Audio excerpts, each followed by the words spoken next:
ಪಾಪ ಜನಾಕ್ರೋಶ ಇತ್ತು, ಪಾರ್ಕ್ನ ತೆಗೆದು ಯಾಕೆ ಮಾಡ್ತೀರಾ ಅಂತ, ಆದರೂ ಮಾಡಿದ್ರು ಅದನ್ನು ವಿಕಾಸಸೌಧನ. ಅಲ್ಲ ಅವ್ರು ನೋಡಿ ಇವರು ಜೆ ಎಚ್ ಪಟೇಲ್ ಗೌರ್ಮೆಂಟ್ ಹೋದ್ಮೇಲೆ ಇವ್ರದ್ದು ಬಂತು, ಕಾಂಗ್ರೆಸ್ ಗೌರ್ಮೆಂಟ್ ಎಸ್.ಎಂ. ಕೃಷ್ಣದ್ದು ಬಂತು. ಅಂದರೆ 130 MLAs ಇದ್ದರು, ಕಾಂಗ್ರೆಸ್ MLA ಫಸ್ಟ್ ಟೈಮ್ ಬಂದರು ಅವರು. ಯಾಕಂದರೆ ಜೆ ಎಚ್ ಪಟೇಲ್ನಲ್ಲಿ ಏನು ಕೆಲಸನೇ ಆಗಲಿಲ್ಲ ಅವರು. ಸೊ ಅದಕ್ಕೋಸ್ಕರ ಅವ್ರನ್ನ ತೆಗೆದುಬಿಟ್ಟು ಜನರು ಇವ್ರನ್ನ ಎಲೆಕ್ಟ್ ಮಾಡಿ, ಕಾಂಗ್ರೆಸ್ ಪಾರ್ಟಿ ಎಲೆಕ್ಟ್ ಮಾಡಿದ್ರೆ ಡಿಫಾಲ್ಟ್ ಅಂತ ನಾವು ಹೇಳ್ತಾ ಇರೋದು. ಅಂದರೆ ಜನರಿಗೆ ಏನು ಕಾಂಗ್ರೆಸ್ ಮೇಲೆ ಪ್ರೀತಿ ಇಲ್ಲ, ವಿಧಿ ಇಲ್ಲ. ಅದೇ ಪ್ರೀವಿಯಸ್ ಗೌರ್ಮೆಂಟ್ ಹೋಪ್ಲೆಸ್ ಅಂತೇಳಿ, ಯಾರು ಬಂದರೂ ಪರವಾಗಿಲ್ಲ ಅಂತೇಳಿ ಕಡಿಮೆ ಕಳ್ಳರನ್ನೇ ಹಾಕಿದ್ರು. ಸೊ 130 ಜನರಿಗೆ ಹೈಲಿ ಇದು ಭಾಳ ಮೆಜಾರಿಟಿ ಭಾಳ ಬಂತು. ಸೊ ಅವ್ರು ಬಂದ ತಕ್ಷಣವೇ ನಾನು ಆವಾಗ ಗೌರ್ಮೆಂಟ್ನಲ್ಲಿ ಇದರಲ್ಲಿದ್ದೆ, Karnataka Bhavan commissioner, resident commissioner ಆಗಿದ್ದೆ. ಸೊ ಇವರು ರಾಜ್ಯಸಭಾ MP ಇದ್ದರು, ಎಸ್.ಎಂ. ಕೃಷ್ಣ ಅವರು. ಸೊ ಅವ್ರಿಗೆ ಒಂದು ಮನೆ ಕೊಟ್ಟಿದ್ದಾರೆ, ಸರ್ಕಾರದಿಂದಲೇ ಕೊಟ್ಟಿದ್ದಾರೆ ಬೇರೆ ಮನೆ. ಸೊ ಅವ್ರು ಬರ್ತಾಯಿದ್ರು ನಮ್ಮ ಕರ್ನಾಟಕ ಭವನಿಗೆ. ಸೊ ಎಲ್ಲ ಭಾಳ ಚೆನ್ನಾಗಿ ಮಾತಾಡೋರು. So very reasonable person. ನಾನು ಬೆಳಿಗ್ಗೆ ಹೋಗಿ ಅವ್ರು ನೋಡಿದ್ರು ಕೂಡ, ಯಾಕಪ್ಪ ಬರ್ತೀರಿ, ಬೆಳಿಗ್ಗೆ ನಿಮ್ಮ ಕೆಲಸ ಮಾಡಿ, ನಾವೆಲ್ಲ ಪಾಲಿಟಿಕ್ಸ್ ಮಾಡ್ತಾಯಿದ್ದೇವೆ, ನೀವು ನಿಮ್ಮ ಕೆಲಸ ಮಾಡಿ ಅಂತ ಕಳಿಸೋರು ನಮ್ಮನ್ನೆಲ್ಲ. ಸೊ ಅವರು CM ಅಂದರೆ CM ಆಗೋದಕ್ಕೆ ಒಂದು 7 ದಿವಸ ಆಯಿತು ಅವ್ರಿಗೆ. ಎಸ್.ಎಂ. ಕೃಷ್ಣ ಮಾಡೋದಕ್ಕೆ ಪಾರ್ಟಿ ಹೈಕಮಾಂಡ್ನಲ್ಲಿ ಸೋನಿಯಾ ಗಾಂಧಿ ಅವರು. ಸೊ ಭಾಳ ಯೋಚನೆ ಮಾಡಿ ಒಂದು 7 ಡೇಸ್ ಆದಮೇಲೆ ಅವ್ರನ್ನ ಹಾಕಿದ್ರು. ಯಾಕಂದರೆ ಕಾಂಪಿಟೇಷನ್ ಎಲ್ಲ ಭಾಳ ಇತ್ತು ಅಲ್ಲಿ. ಎನಿವೆ ಅವರು ಇಲ್ಲಿ CM ಆದ ತಕ್ಷಣ ಅನೌನ್ಸ್ಮೆಂಟ್ ಮಾಡಿದ್ರು, ಏನು 100 crores 100 ಕೋಟಿ ರೂಪಾಯಿಗೆ ಅಲ್ಲ ಪ್ರೊವಿಷನ್ ಮಾಡ್ತೇವೆ ಬಡ್ಜೆಟ್ನಲ್ಲಿ, ಒಂದು ವಿಕಾಸಸೌಧ ಅಂತ ಕಟ್ತೇವೆ ಅಂತ. ಸೊ ವಿಕಾಸಸೌಧ ಅದನ್ನು ನಾನು ಆವಾಗ ರೆಸಿಡೆಂಟ್ ಕಮಿಷನರ್ದಿಂದ ಇಲ್ಲಿಗೆ ಹಾಕಿದ್ರು, ಬೆಂಗಳೂರಿಗೆ. ಇವರು ಎಸ್.ಎಂ. ಕೃಷ್ಣನೇ ಮಾಡಿದ್ದು. ಇಲ್ಲಿಗೆ ಅಡಿಷನಲ್ ಚೀಫ್ ಸೆಕ್ರೆಟರಿ ಆಗಿ ಇಲ್ಲಿಗೆ ಬನ್ನಿ ಅಂತೇಳಿ ಇಲ್ಲಿಗೆ ಬಂದೆ ನಾನು. PWD, ಇರಿಗೇಷನ್ ಮತ್ತು ಇದು ಹೌಸಿಂಗ್, ಈ 3 PWD ನಮ್ಮ ಕೆಳಗನೇ ಇತ್ತು ಅದು. ನಾನು ಹೇಳಿದೆ ಅವ್ರಿಗೆ, ಸರ್ ಬ್ಯೂರೋಕ್ರಸಿ ಕಡಿಮೆ ಮಾಡಬೇಕು, ನೀವು ವಿಕಾಸಸೌಧ ಇನ್ನೊಂದು ಕಟ್ಟಿದರೆ ಅದು ಇನ್ನೂ ಇನ್ಕ್ರೀಸ್ ಆಗ್ತದೆ ಬ್ಯೂರೋಕ್ರಸಿ, ಅದು ಯಾಕೆ, ಅದೇ ಬೇಕಾಗಿಲ್ಲ, ಅದು ಇರೋರನ್ನೇ ಸರಿಯಾಗಿ ಮಾಡಿಕೊಂಡ್ರೆ ಸಾಕು, ಇನ್ನೂ ಹೆಚ್ಚಿಗೆ ಮಾಡೋದು ಬೇಕಾಗಿಲ್ಲ.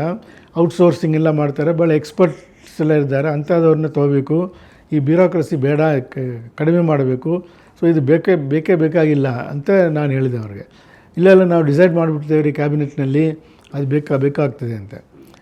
ದೆನ್ ಐ ಟೋಲ್ಡ್ ಹಿಮ್, ನಾವೆಲ್ಲ ಹೇಳಿದ್ದೇನು, ಇದು ಅದನ್ನೇ ಕಟ್ಟಬೇಕಾದ್ರೆ ಅದು ಒಂದೇ ವಿಧಾನಸೌಧ ದೊಡ್ಡದಿದೆ, ಅದೊಂದು 20-25 ಎಕರೆನಲ್ಲಿದೆ. ಬ್ಯೂಟಿ ಹಾಳಾಗುತ್ತೆ. ಇನ್ನೊಂದು 5 ಲಕ್ಷ ಸ್ಕ್ವೇರ್ ಫೀಟ್ ಅದು.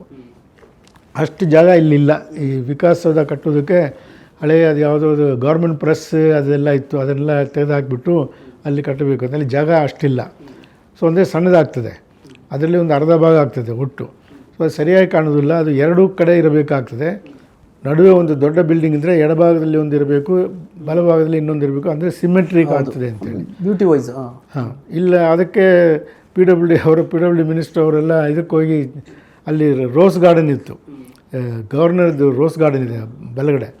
ಅವ್ರ ಹತ್ರ ಕೇಳಿದಾಗ, ಸೊ ಅವರು ಇಲ್ಲೆಲ್ಲ ಗವರ್ನರ್ ರೋಸ್ ಗಾರ್ಡನ್ ಎಲ್ಲ ನಾವು ಕೊಳ್ಳಿಕ್ಕೆ ಬರೋದ್ರಲ್ಲಿ ಹೊರಟೋಗಿ ಅಂತ ಅವ್ರು ಕಳಿಸ್ಬಿಟ್ರು ಅವ್ರನ್ನ. ಸೊ ಇದನ್ನೇ ವಿಕಾಸಸೌಧ ಅಂತ ಆಯಿತು, ತೀರ್ಮಾನ ಆಯಿತು.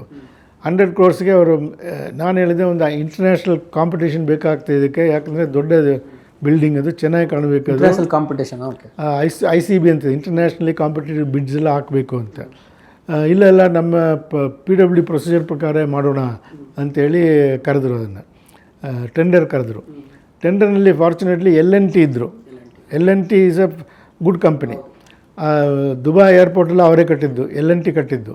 ಆಮೇಲೆ ನಮ್ಮ ಕೈಗಾ ಇದೆ, ನಮ್ಮಲ್ಲಿ ಕೈಗಾ ನ್ಯೂಕ್ಲಿಯರ್, ಕೈಗಾ ಅನ್ನಿಸ್ತಾವ್ರ, ಅಲ್ಲಿ ಅವರೇ ಕಟ್ಟಿದ್ದದು, L&Tನೇ ಕಟ್ಟಿದ್ದವರು. ಒಳ್ಳೆಯವರು, ಅವರೇನು ಬ್ರೈಬ್ ಏನು ಕೊಡೋದಿಲ್ಲ, ಸರಿಯಾಗಿ ಕೆಲಸ ಮಾಡ್ತಾರೆ, ಟೈಮಿಗೆ ಕೊಟ್ಬಿಡ್ತಾರೆ ಅದನ್ನು ಫಿನಿಷ್ ಮಾಡಿ. ಸೊ ಅವ್ರದ್ದು 76 ಕೋಟಿಗೆ ಅವ್ರದ್ದು ಬಿಡ್ ಇತ್ತು ಟೆಂಡರ್. ಅದು L1 ಅಂತ ಹೇಳ್ತೇವೆ, ಅಂದರೆ ಲೋವೆಸ್ಟ್ ಬಿಡ್ 76 ಕೋಟಿಗೆ ಇತ್ತು ಅದು.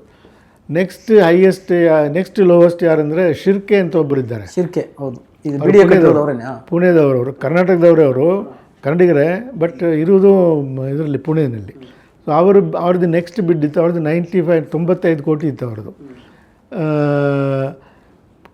ರೂಲ್ಸ್ ಪ್ರಕಾರ ಯಾರು ಕೊಡಬೇಕಾಯ್ತು, L&Tಗೆ ಕೊಡಬೇಕಾಯ್ತು 76 ಕೋಟಿ ಅಂತೇಳಿ.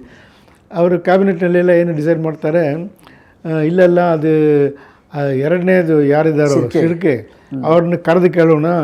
ಅವರು 76 ಕೋಟಿ ಅವರು ಎಲ್ಲೋನಿಗೇನೆ ಅವರು ಮ್ಯಾಚ್ ಮಾಡಿದರೆ ಅವ್ರಿಗೆ ಕೊಡೋಣ ಅಂತೇಳಿ ಡಿಸೈಡ್ ಮಾಡಿದ್ರು. ಅದನ್ನು ಡಿಸೈಡ್ ಮಾಡಿ ಕೊನೆಗೆ ಅವ್ರಿಗೆ ಕೊಟ್ಟರು. ಯಾರಿಗೆ? ಶಿರ್ಕೆನೇ ಕೊಟ್ಟರು.